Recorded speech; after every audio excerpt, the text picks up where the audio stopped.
নমস্কার, আমি Paritosh Das, Ibne Taslima Nasir school and college, Sadar Shariatpur, Angaria. প্রিয় শিক্ষার্থী বন্ধুরা, সবাইকে অনলাইন ক্লাসে স্বাগত। আজকে তোমাদের অষ্টম শ্রেণীর বাংলাদেশ ও বিশ্ব পরিচয় ক্লাসে সবাইকে অভিনন্দন ও স্বাগত।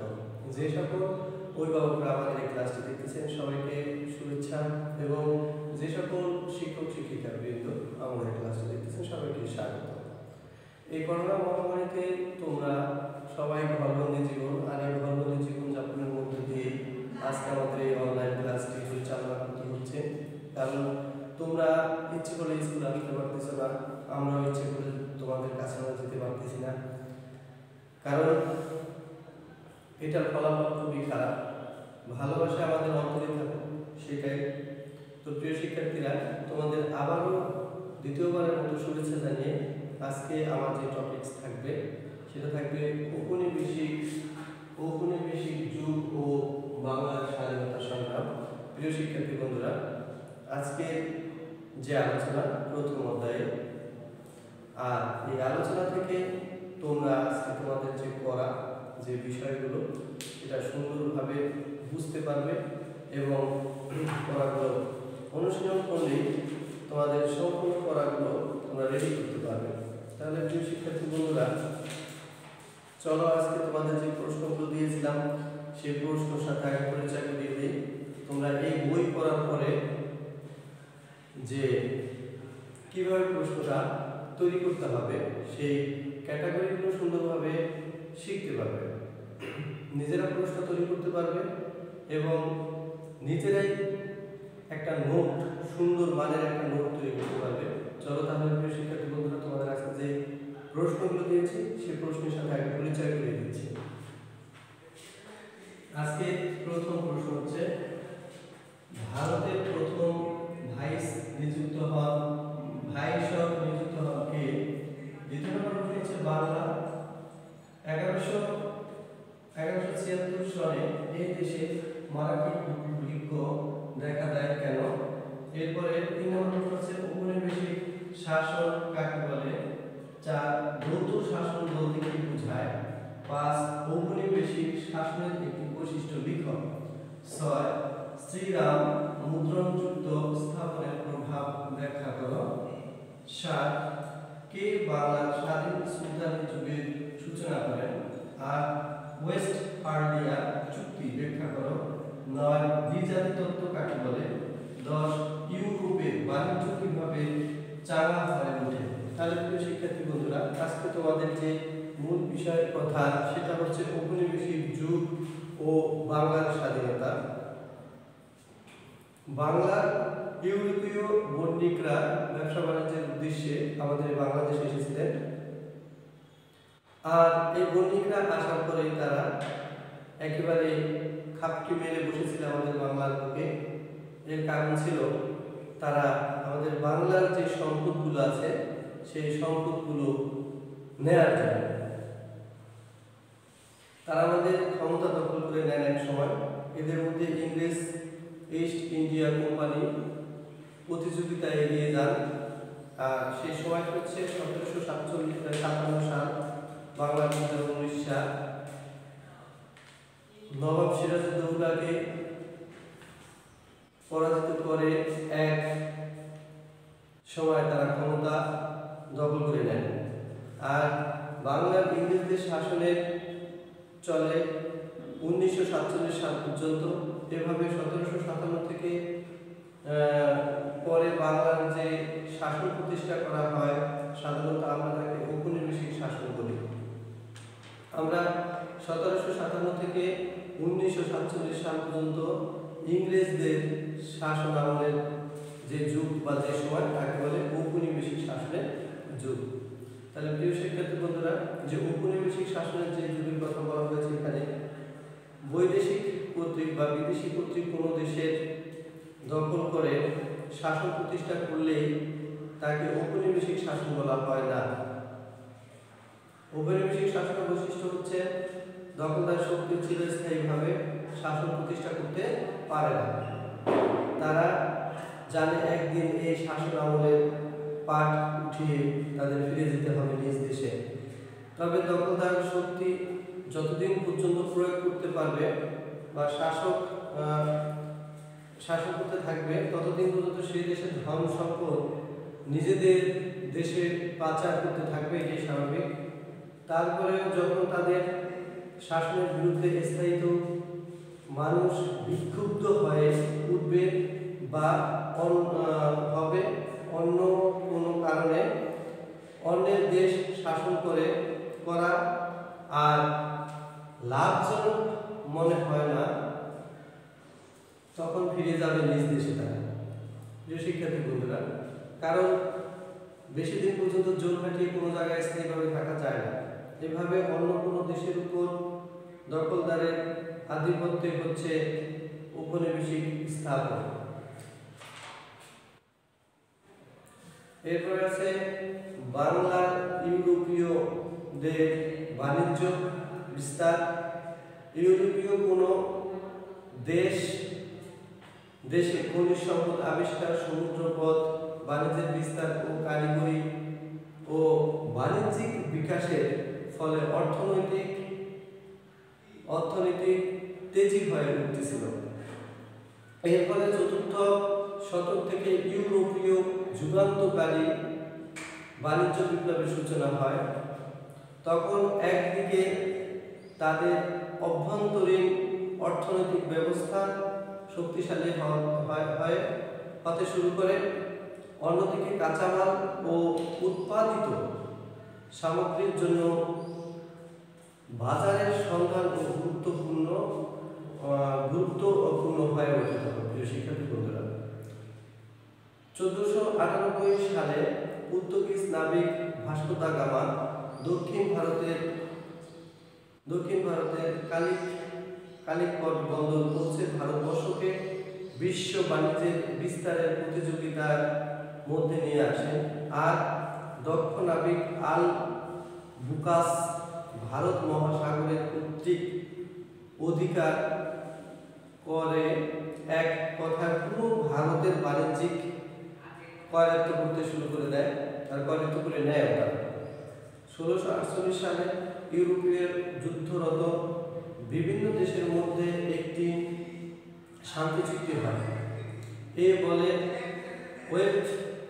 ওয়েস্টফালিয়াস চুক্তি। এই চুক্তিটাকে বলা হয়।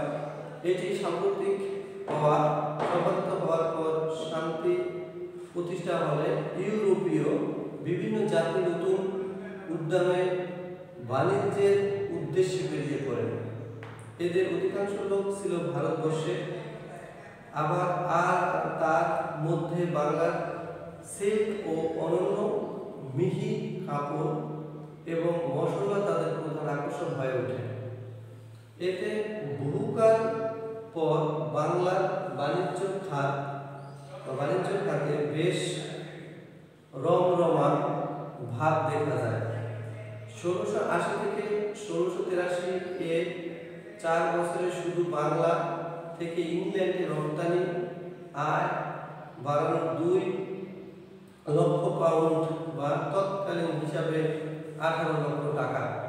প্রিয় শিক্ষার্থী বন্ধুরা, এই পুঁজির জোর আয় উন্নয়ন কারিগরি বিজ্ঞান সমন্বয় করে ক্রমে বিদেশি বণিকরা এদেশে স্থায়ী শ্রমিকদের খাটিয়ে বড় বড় শিল্প কারখানা স্থাপন করে প্রচুর মুনাফা আয় করতে থাকে।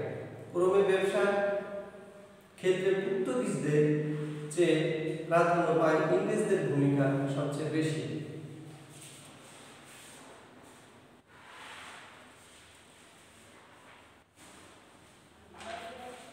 তাহলে ইস্ট ইন্ডিয়া কোম্পানি শাসন ও ব্রিটিশ শাসনের প্রভাব। বাণিজ্য বিস্তার যুগ ইউরোপের প্রভাবশালী নৌশক্তির অধিকারী দেশগুলো সম্পদের সন্ধানে বহির্বিশ্বে বেরিয়ে পড়ে।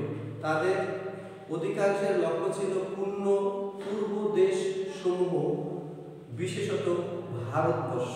তাদের একটা লক্ষ্য ছিল, সেই লক্ষ্য অনুযায়ী তারা কাজটা করছিল। এই উদ্দেশ্য থেকে 1600 সাল ইংল্যান্ডে স্থাপিত হয় দি ব্রিটিশ ইস্ট ইন্ডিয়া কোম্পানি এবং সালে হুগলিতে ও 1658 সালে কাশিম বাজারে তারা বাণিজ্য কুঠি স্থাপন করেন। ডাচ ইস্ট ইন্ডিয়া কোম্পানি 1630 সালে বাংলার প্রবেশ ফলে ইংরেজ কোম্পানির সাথে টিকে থাকতে না পেরে কিছুদিন বা কিছুকাল পর ইন্দোনেশিয়া ও মালয়েশিয়ার দিকে চলে যায়। ফ্রান্স ইস্ট ইন্ডিয়া কোম্পানি প্রতিষ্ঠা করে ফরাসিরা 1664 সালে বাংলা প্রবেশ করে এবং চন্দননগর ও চচুয়া শক্ত ঘাঁটি গড়ে তোলে ফ্রান্সের লোকেরা। তবে ইংরেজদের সাথে 3 দফা যুদ্ধে হেরে তারাও প্রায় 100 বছরের বাণিজ্য গুটিয়ে ইন্দো চীনের দিকে চলে যায়।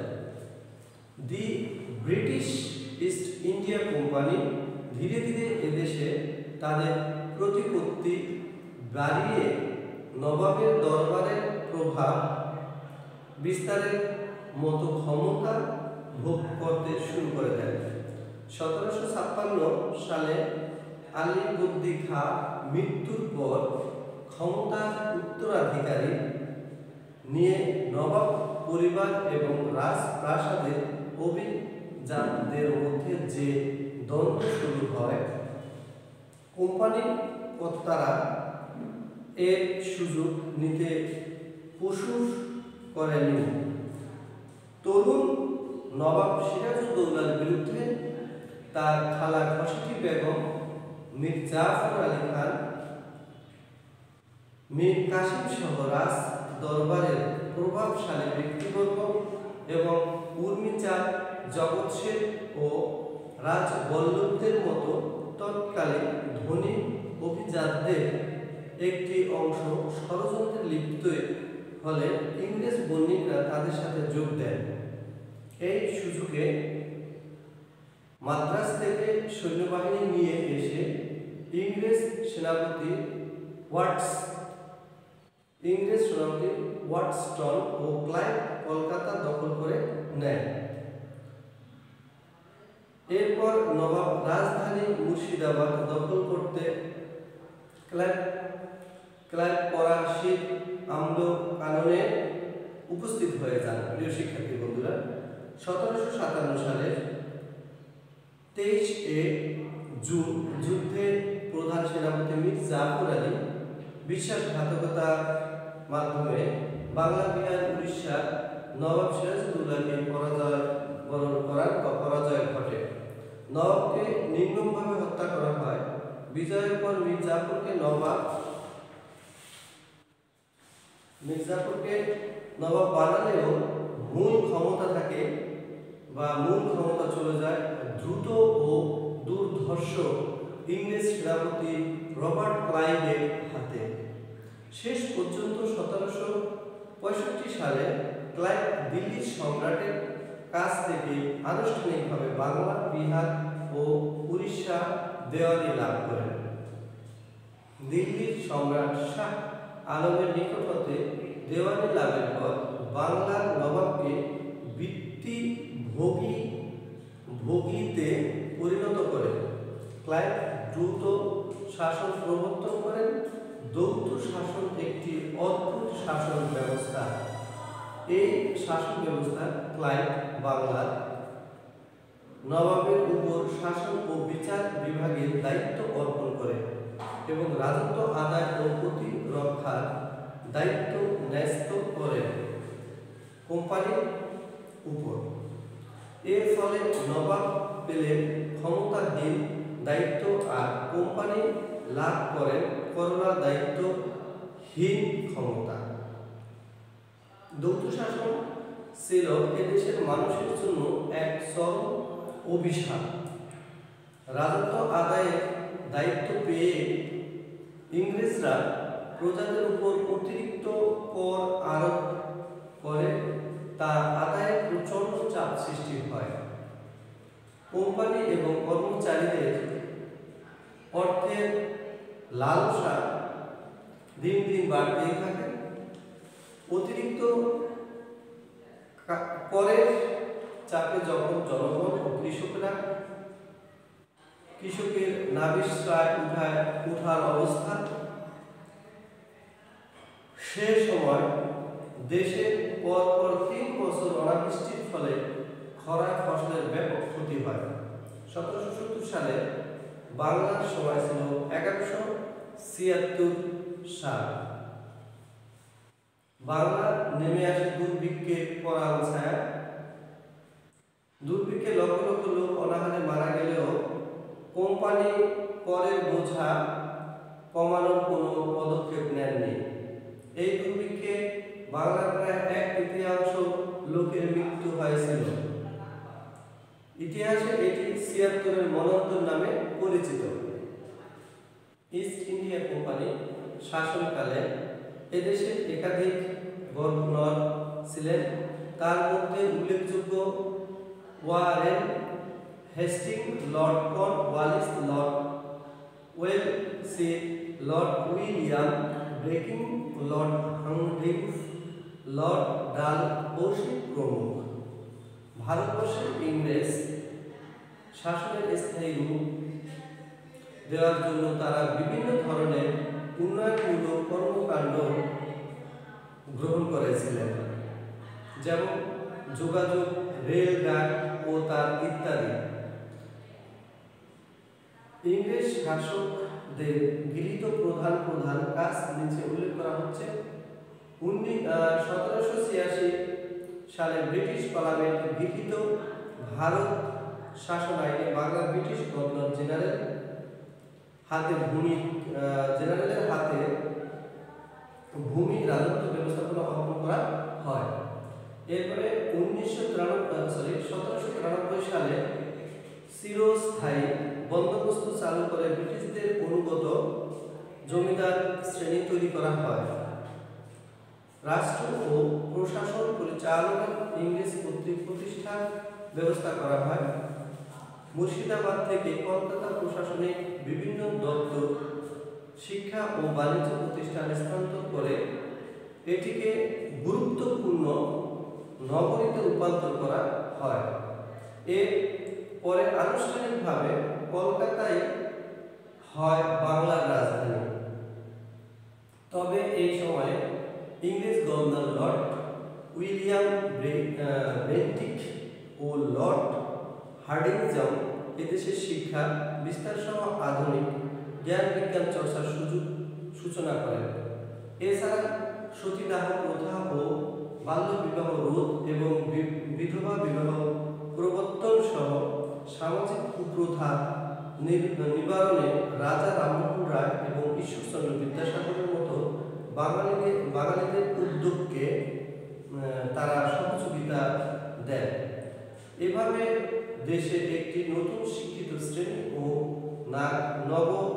নাগরিক সমাজ গড়ে উঠলেও বৃহত্তম বাঙালি সমাজ ইংরেজ কোম্পানি শাসনের প্রকৃতপক্ষে শোষিত হয়েছে। British east India company Bangla, Bihar, Orissa দখল পেলেও ক্ষান্ত ছিল না। দিল্লিতে সম্রাট আওরঙ্গজেবের মৃত্যুর পর মোগল সাম্রাজ্য সংকট দেখা দেয়। সাম্রাজ্যের বিভিন্ন স্থান ছোট বড় নবাব ও দেশীয় রাজারা মাথা চাড়া দিয়ে উঠে দিল্লির মসনদ দুর্বল হয়ে পড়ে। এই সুযোগে কোম্পানি সেনাবাহিনী নানা দিকে আধিপত্য বিস্তার করতে শুরু করে। ১৮৫৭ সালে কোম্পানি শাসনের প্রায় ১০০ বছর পর ইংরেজ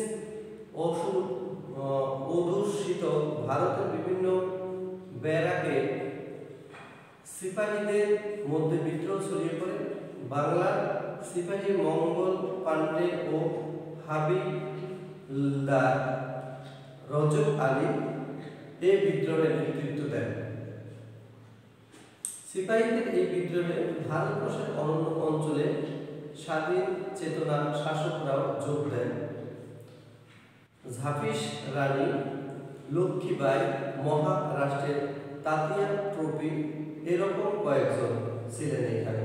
দিল্লির বাদশাহ বাহাদুর শাহ জাফর ও এদের সার্থক সমর্থন জানিয়েছিলেন, কিন্তু উন্নত অস্ত্র ও দক্ষ সেনাবাহিনীদের সাথে চাতুর্য ও নিষ্ঠুরতার যোগ ঘটিয়ে ইংরেজরা এই বিদ্রোহ দমন করে।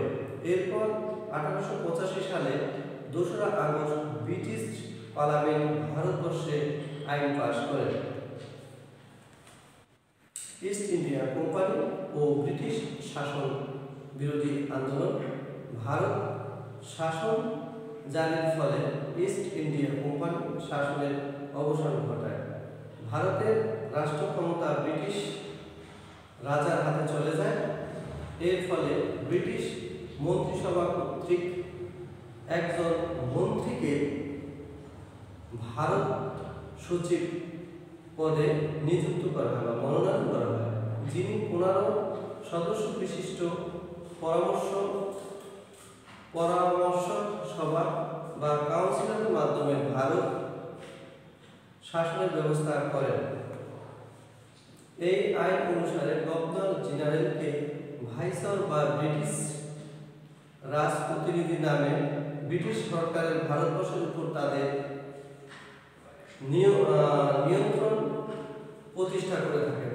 ব্রিটিশ পার্লামেন্টে 1861 সালে ভারত সরকারকে বাংলার প্রতিনিধিত্বমূলক আইনসভা স্থাপন করার নির্দেশ দেওয়া হয়। বঙ্গীয় আইনসভা প্রতিষ্ঠার ঘোষণাও দেওয়া হয়। 1862 সালের 1 ফেব্রুয়ারি থেকে বঙ্গীয় আইনসভার কার্যক্রম শুরু হয়। সদস্য সংখ্যা প্রায় 12 থেকে 1892 সালে 21 জন করা হয়। শুরুতে এই সদস্যদের ভোটে নির্বাচিত হওয়ার বিধান ছিল না। পরে গণতান্ত্রিক প্রতিষ্ঠার হিসাব এটি গড়ে ওঠে এবং এই ধারায় বাংলা সহ এই ধারায় তো আইনসভা ব্রিটিশের কর্তৃত্ব ছিল না বহাল। একদিকে ব্রিটিশ পার্লামেন্ট 1853 সালে বাংলার প্রদেশকে দ্বিখণ্ডিত করার পরিকল্পনা গ্রহণ করেন। 1903 সালে এই লক্ষ্যে সীমানা নির্ধারণ করা হয়। 1905 সালে বঙ্গভঙ্গ সেই পরিকল্পনার বহিঃপ্রকাশ ঘটে। পূর্ববঙ্গ আলাদা পরিচয় সেখানে থেকে শুরু হয়। ব্রিটিশ শাসনামল 1858 থেকে 1947 বাংলা সমাজের সংখ্যাগরিষ্ঠ অংশ ছিল কৃষক, অন্যদিকে মুষ্টিমেয় জমিদার ছিল সুবিধাপ্রাপ্ত শ্রেণী। সমাজে কুটির ও ক্ষুদ্র শিল্পের সঙ্গে জড়িত মানুষের সংখ্যা যথেষ্ট ছিল না। বস্তুত ব্রিটিশ শাসনে বাংলার অর্থনীতি মেরুদণ্ড। কৃষি এককালে সমৃদ্ধ, তাঁত শিল্প ধ্বংসের দ্বার প্রান্তে পৌঁছায়। বাংলার বণিক গোষ্ঠী তেমন সংখ্যাগরিষ্ঠ ছিল না। শিল্পে ও বাংলার অবস্থান তখন উল্লেখ করার মতো হয়ে উঠতে পারেনি। ব্রিটেন ছিল এই সময়ের পৃথিবীর প্রধান ধনী একটি দেশ। গোটা ভারত ছিল ব্রিটেনের উপনিবেশ অর্থাৎ শোষণের ক্ষেত্রে।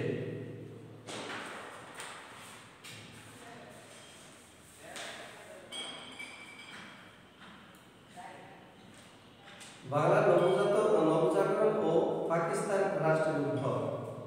ইংরেজরা তাদের শাসন পাকাপোক্ত করার লক্ষ্যে দেশীয়দের মধ্য থেকে ইংরেজ শিক্ষায় শিক্ষিত একটি অনুগত শ্রেণী 1781 সালে ওয়ারেন স্টিল কলকাতা মাদ্রাসা প্রতিষ্ঠা করেন। এর একটা বাড়তি লক্ষ্য ছিল চাকরির সুযোগ সৃষ্টি করা, রাজ্য হারানো ক্ষুব্ধ মুসলমানদের সন্তুষ্ট করা। এর ধারাবাহিকতায় হিন্দুদের জন্য 1791 সালে প্রতিষ্ঠা করা হয় সংস্কৃত কলেজ। ইংরেজদের উদ্দেশ্য সাধনের পাশাপাশি আধুনিক শিক্ষার সংস্পর্শে এসে স্থায়ী মানুষের মধ্যে নতুন চেতনা স্বতঃস্ফূর্ত ঘটতে থাকে। বহুকালে প্রচলিত বিশ্বাস, সংস্কার, বিধান সম্পর্ক তাদের মনে সংশয় ও প্রশ্ন জাগাতে থাকে। হিন্দু সমাজে থেকে সতীদাহের মতো কুপ্রথা বিরুদ্ধে রীতিমতো আন্দোলন শুরু হলো। বিধবা বিবাহের পক্ষে মত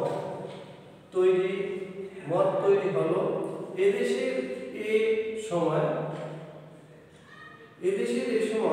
জ্ঞান চর্চা সীমিত কিন্তু কার্যকর জোয়ার সৃষ্টি হয়। ইংরেজ মিশনারি স্যার উইলিয়াম কেরি খ্রিস্ট ধর্ম প্রচারের পরম ভূমিকা ছাড়াও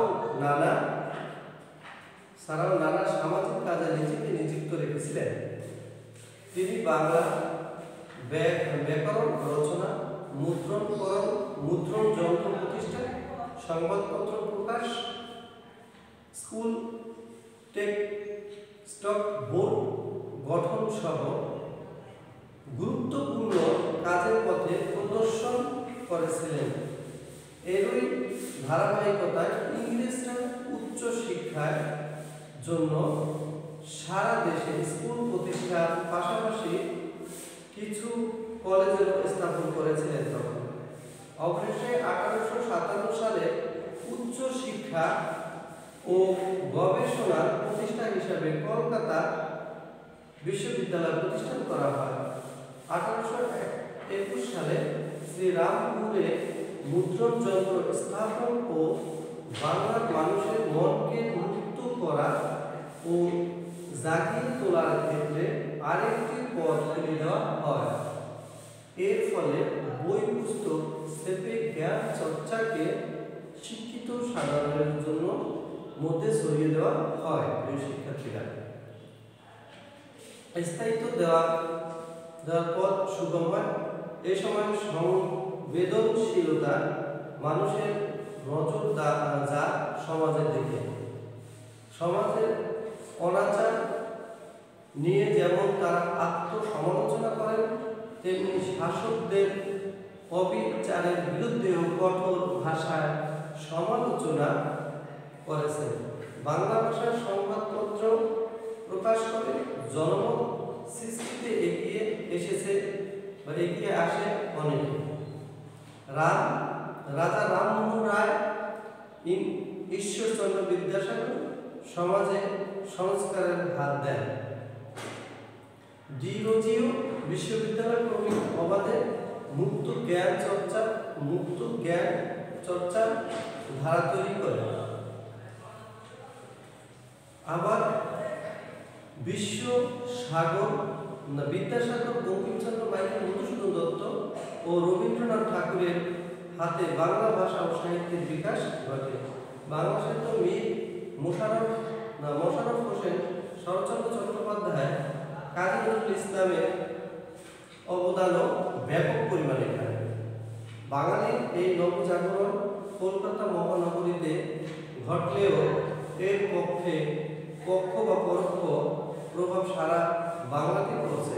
ঔপনিবেশিক শাসনের আধুনিক শিক্ষা ও জাগরণের আরেকটি দিক হল দেশপ্রেমের উদ্বুদ্ধ জাতীয়তাবাদী ব্রিটিশ বিরোধী আন্দোলন চূড়ান্ত ছিল। তখন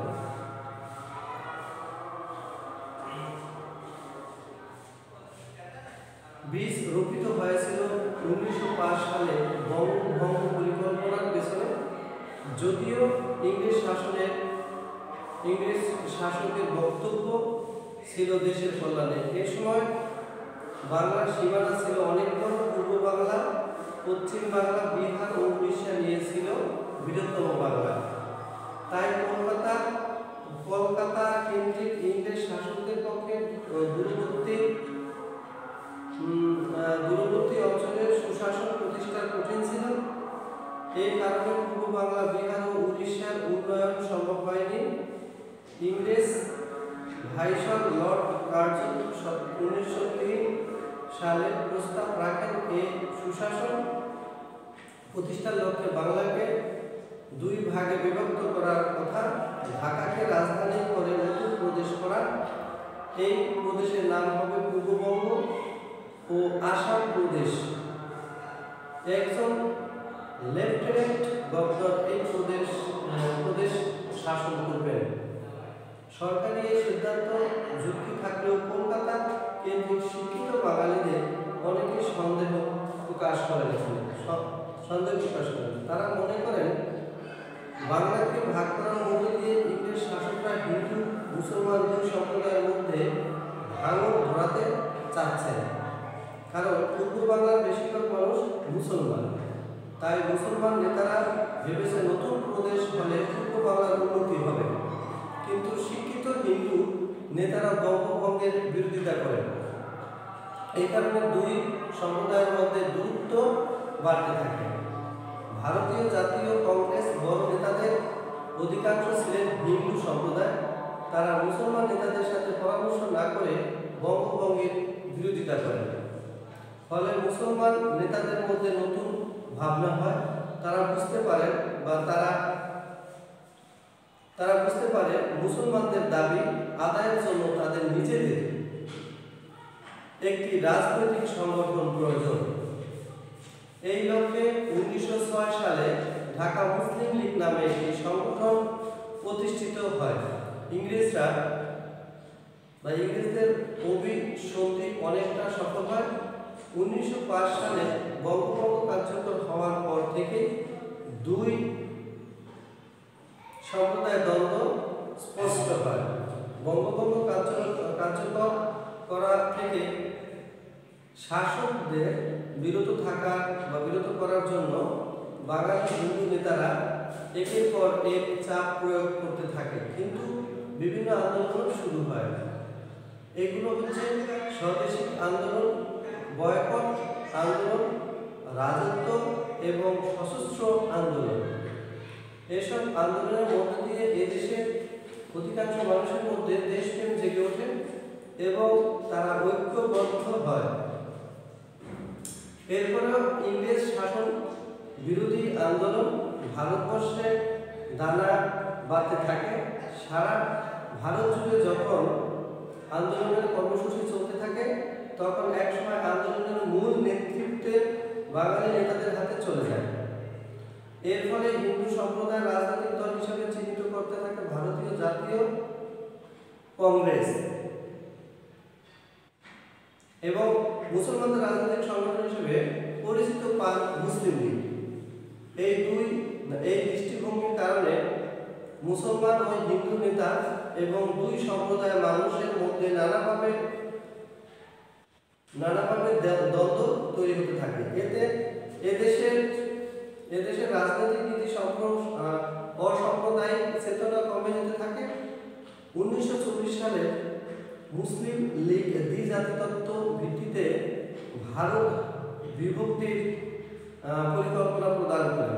তাতে বাংলার জনগণ হিন্দু মুসলমান পরিচয়ে বিভক্ত হয়ে পড়ে। 1947 সালে ভারত বিভক্তির ক্ষেত্রে লাহোর প্রস্তাবের ধারণায় কার্যকর করা হয়। শেষ দিকে বাংলা ভূখণ্ডকে ঐক্যবদ্ধ রাখার জন্য একটি চেষ্টাও করা হয়।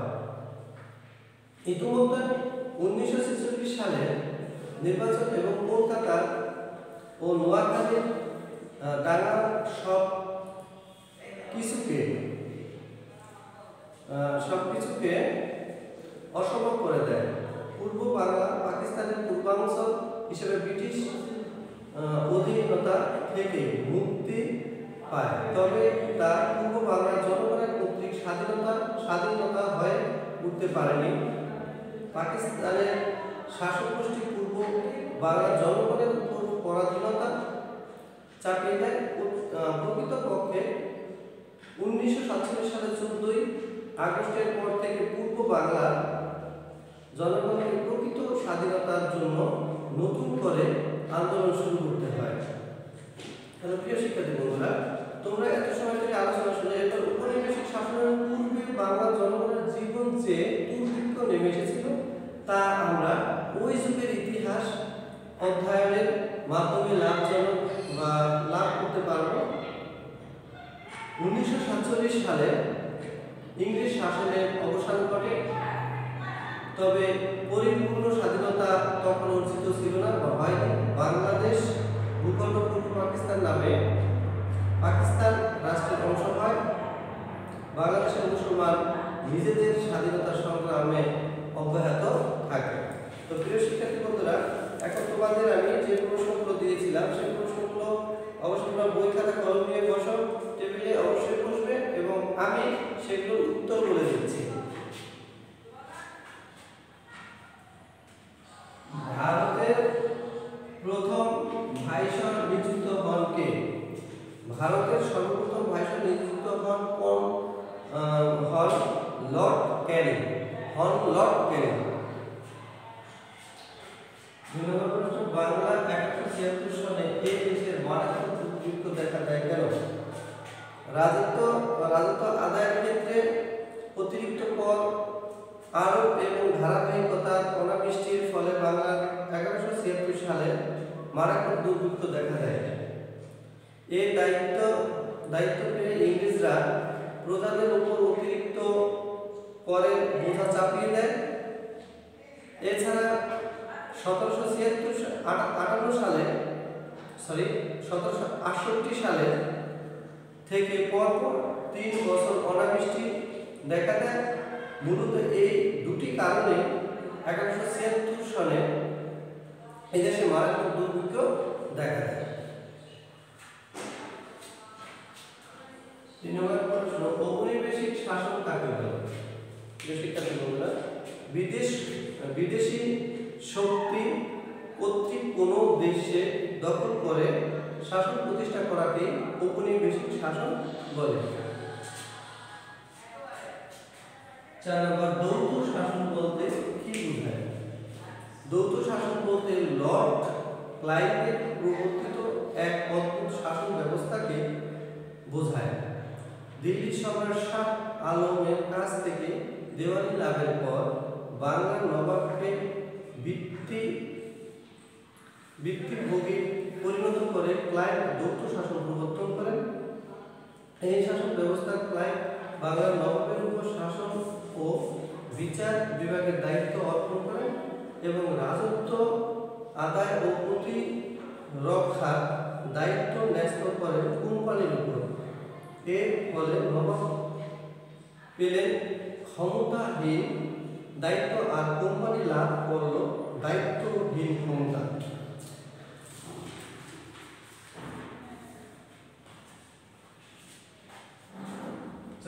ঔপনিবেশিক শাসনের একটি বৈশিষ্ট্য লিখো। ঔপনিবেশিক শাসনের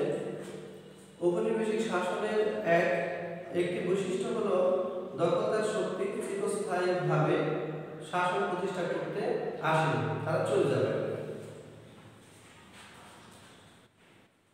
এরপর শ্রীরাম মুদ্রণ যুক্ত স্থাপনের প্রভাব ব্যাখ্যা করে। শ্রীরামপুরে মুদ্রণ যন্ত্র স্থাপন বাংলার সামাজিক উন্নয়ন ব্যাপক প্রভাব ফেলে। 1821 সালে শ্রীরামপুরে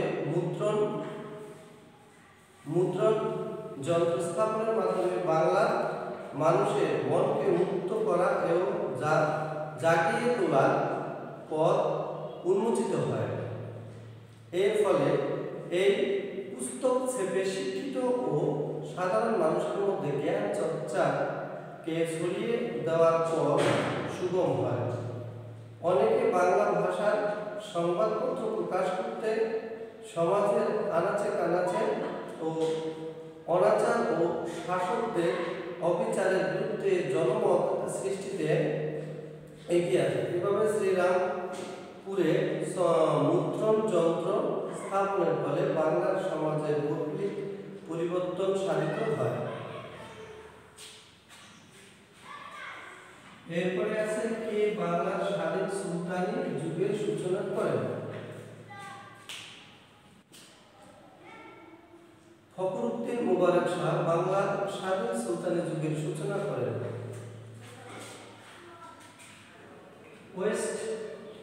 ওয়েস্টফালিয়া চুক্তি ব্যাখ্যা করুন। ওয়েস্টফালিয়া চুক্তি 1648 সালে ইউরোপের যুদ্ধরত দেশগুলোর মধ্যে শান্তি প্রতিষ্ঠার জন্য সাম্প্রতিক সন্ধিটি ওয়েস্টফালিয়া চুক্তি নামে পরিচিত।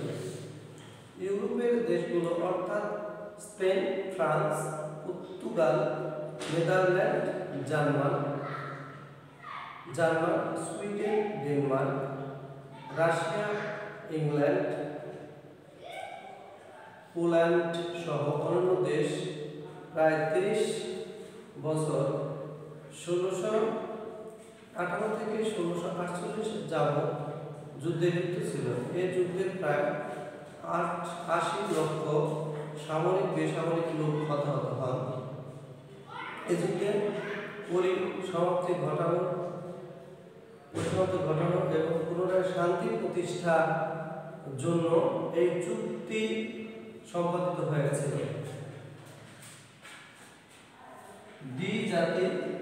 দ্বিজাতি তত্ত্ব কাকে বলে? দ্বিজাতি তত্ত্ব কাকে বলে? ভারতে হিন্দু মুসলমান দুটি জাতি এবং মুসলমানদের স্বতন্ত্র জাতি হিসেবে স্বীকৃতি দিতে হবে, এটি ছিল দ্বিজাতি তত্ত্ব। এবং সর্বশেষ প্রশ্ন, প্রিয় শিক্ষার্থী বন্ধুরা, ইউরোপের বণিক বাণিজ্য কিভাবে চাঙা হয়ে উঠল?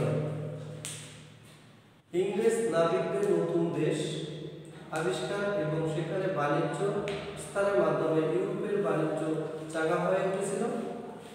ইউরোপের কোনো দেশ খনিজ সম্পদের আবিষ্কার, সমুদ্রপথে বাণিজ্যের বিস্তার এবং কারিগরি ও বাণিজ্যিক বিকাশ করে ফলে ইউরোপীয় অর্থনীতি চাঙা হয়ে উঠতে থাকে। এর ফলে 14 শতক থেকে ইউরোপের যুগান্তকারী বাণিজ্য বিপ্লবের সূচনা হয়। তাহলে প্রিয় শিক্ষার্থী বন্ধুরা, তোমরা এগুলো তো সবকিছু শুনলে এবং প্রশ্নগুলো জানলে, তো তোমাদের সকলের সুস্বাস্থ্য কামনা করছি আমি। তোমরা যদি বাড়ি থেকে বের হও অবশ্যই মুখে মাস্ক ব্যবহার করবে, কারণ করোনার যে প্রতিভাব এখন ঠান্ডার সময় আরো বেড়ে যাচ্ছে। অবশ্যই মুখে মাস্ক ব্যবহার করবে, ঠান্ডা যাতে না লাগে সেদিকে খেয়াল করবে। শীত বেশি পড়লে মাথায় ছেলেরা অবশ্যই মাফলার ব্যবহার করবে, গলায় মাফলার ব্যবহার করবে। ঠান্ডা থেকে বাঁচার জন্য যা করা লাগে করণীয় সবটাই করবে। এবং বাইরে থেকে বাড়ি যেয়ে অন্তত 20 সেকেন্ড পর্যন্ত হাত সাবান দিয়ে ধুতে হবে, কারণ হাত সাবান দিয়ে ধুলে করোনার যে জীবাণু সেটা মারা যায়। তাই সকলের সুস্বাস্থ্য কামনা করে আজকে আমার ক্লাস এখানে শেষ করছি। নমস্কার।